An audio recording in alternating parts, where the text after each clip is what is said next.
నా career start అయింది ఇక్కడే.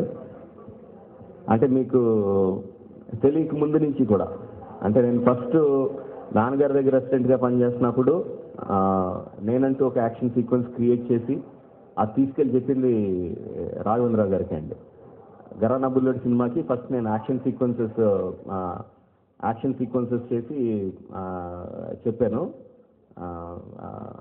డైరెక్టర్ గారు కూడా బాగా చెప్తున్నాడు రాజమౌళి, ఫస్ట్ యాక్షన్ సీక్వెన్స్ చేసిన తర్వాత మిగతా యాక్షన్ సీక్వెన్స్ కూడా తనతోనే చెప్పించండి అన్నారు నాన్నగారితో. That was my first starting of point and it is with RK. తర్వాత నేను యాడ్స్ చేసింది రాఘవేంద్ర గారి గైడెన్స్తో. నేను ఫస్ట్ టెలి సీరియల్ చేసింది ఆర్కే టెలిషో శాంతినివాసం రాఘవేంద్ర గారి గైడెన్స్లో. నా ఫస్ట్ సినిమా ప్రొడ్యూస్ చేసింది రాఘవేంద్ర గారు, స్టూడెంట్ నెంబర్ 1. సో ఇప్పుడు మళ్ళీ ఆర్కేతో చేస్తున్నానంటే ఇట్ ఈస్ లైక్ కంటిన్యూషన్, మా ఓన్ బ్యానర్ లాగా, డూయింగ్ ఓన్ బ్యానర్ లాగా చేస్తున్నట్టండి. Obviously very very happy. And అది ప్రభాస్తో, ఛత్రపతి తర్వాత ప్రభాస్తో చేస్తున్న సినిమా. నాకు మగధీర అయిన తర్వాత ఒక చిన్న సినిమా చేసి తర్వాత పెద్ద సినిమా చేద్దాం అనుకున్నాను. మర్యాద రామన్ చేశాను, తర్వాత అనుకోకుండా ఈగో వచ్చింది. సో మర్యాద రామన్ చేస్తున్నప్పుడే పెద్ద సినిమా చేయాలి, అంటే పెద్ద సినిమా చేయడం ఇంట్రెస్ట్ కాబట్టి అనుకున్నాను. బట్ మధ్యలో ఈగ వచ్చింది. So I'm full raring to go to make big film. And అది ఇప్పుడు చాలాసార్లు క్లారిఫై చేశానండి. బట్ అయినా సరే ఇంకా విశ్వామిత్ర కదా, ఇంకేదో కదా, అదేదో కదా, ఏది కాదు. అసలు విశ్వామిత్ర అన్న ఆలోచనే లేదు. మా బ్యానర్కి, విశ్వామిత్ర క్రియేషన్స్ బ్యానర్కి, అందులో మాకున్న రిలేషన్స్తో విశ్వామిత్రుడి కింద టైటిల్, దాంట్లో టైటిల్ లోగోలో తను విశ్వామిత్రుడి కింద కనిపించాడు. అంతే తప్ప దాంతో విశ్వామిత్రుడి సినిమా తీయాలని కానీ అసలు ఆలోచన కానీ డిస్కషన్ కానీ లేదు. So hope that puts an end to it once for all. కథ ఏంటనేది అనుకున్నానండి, లైన్ ఏంటనేది అనుకున్నాను. బట్ ఈసారి మాత్రం చెప్పనండి. ప్రతిసారి లైన్ చెప్పనంటే ఒక్కో సినిమాకి ఒక పద్ధతి ఉంటుంది. కొన్ని సినిమాలకు చెప్పాలి, కొన్ని సినిమాలకు చెప్పకూడదు. ఈ సినిమాకి మాత్రం అప్పుడే చెప్పకూడదండి, దానికి టైం ఉంది. ఆ టైం వచ్చినప్పుడు చెప్తాను.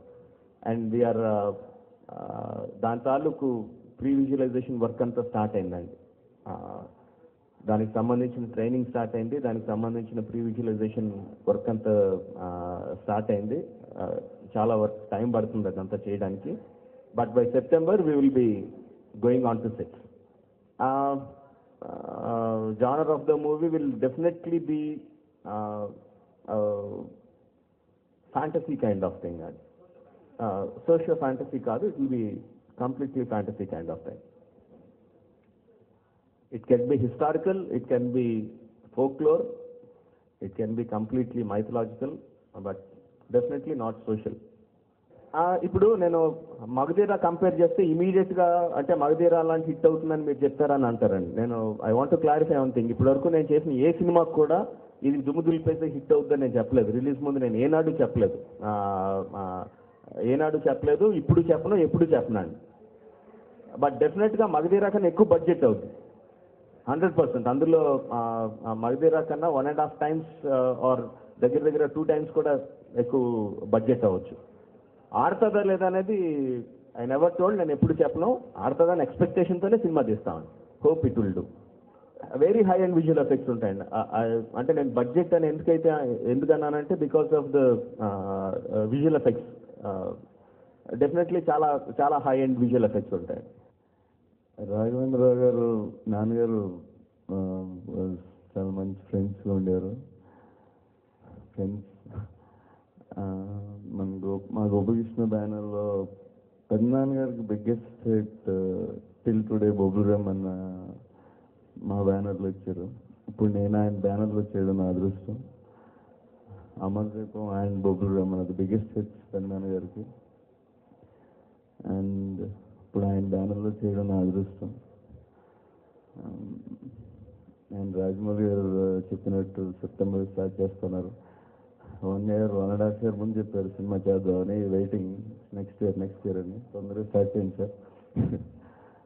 అండ్ కొన్ని సినిమాలు చేసేటప్పుడు అనిపిస్తుంది ఈ లైఫ్లో ఇది మళ్ళీ ఇలాంటి సినిమాలు దొరుకుతాయి లేదు అని. అండ్ ఐ థింక్ ఈ సినిమా 100% మొత్తం నాలో ఉన్న ఎంత ఉందో కృషి అంతా పెట్టాలని అనిపిస్తుంది. And waiting to start. Thank you. 2 wooden swords తాకినప్పుడు స్పార్క్ రాదు, సేపు మెటాలిక్ స్వర్డ్స్ తాకినప్పుడు స్పార్క్ వస్తుంది, మీకు తెలిసిందే. ఎందుకు చెప్తున్నానంటే ఏదైనా ఒక కొత్త విషయం పుట్టాలన్నా కనిపెట్టాలన్నా ఒక గొప్ప అచీవ్మెంట్ చేయాలన్నా స్పర్ధలోంచి కానీ చాలా డిఫికల్టీలోంచి అది వస్తుందండి. ఇక్కడ ఏంటంటే విషయం, రాఘవేంద్రరావు గారు, రాజమౌళి, చిన్నా గారు, శోభు గారు, ప్రభాస్ వీళ్ళందరితో కూడా చాలా కంఫర్ట్గా ఉంటానండి నేను.